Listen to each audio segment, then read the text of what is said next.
নির্বাচন ঘিরে টাকা উদ্ধারের নামে ব্যক্তি স্বাধীনতায় হস্তক্ষেপ করা হচ্ছে এবং অনেকের কাছ থেকে টাকা ছিনতাই করা হচ্ছে বলে অভিযোগ করেছেন এনসিপির নির্বাচন পরিচালনা কমিটির চেয়ারম্যান আসিফ মাহমুদ সজীব ভুঁইয়া। রাজধানীর বাংলা মোটরে দলের কার্যালয়ে সংবাদ সম্মেলনে তিনি এই কথা বলেন।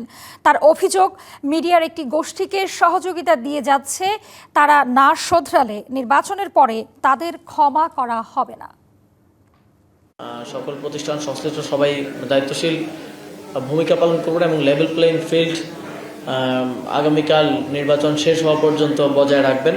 বাংলাদেশের মিডিয়া আবারও 5 আগস্ট পরবর্তী যেই তাদের বায়াসড অবস্থান সেদিকে তারা ফিরে যাচ্ছে। আপনাদের পূর্ববর্তী কার্যক্রমের জন্য কোনো ধরনের ব্যবস্থা গ্রহণ করা হয়নি, সেটা এবার হবে না। তো এখন নির্বাচনের আগে যদি আপনারা একই জিনিস করেন, কোনো নির্দিষ্ট পার্টি বা এজেন্সির দ্বারা প্রভাবিত হয়ে পক্ষপাতিত্ব করেন, তাহলে এইটার জবাব 12 ফেব্রুয়ারি পরে আপনাদেরকে দিতে হবে।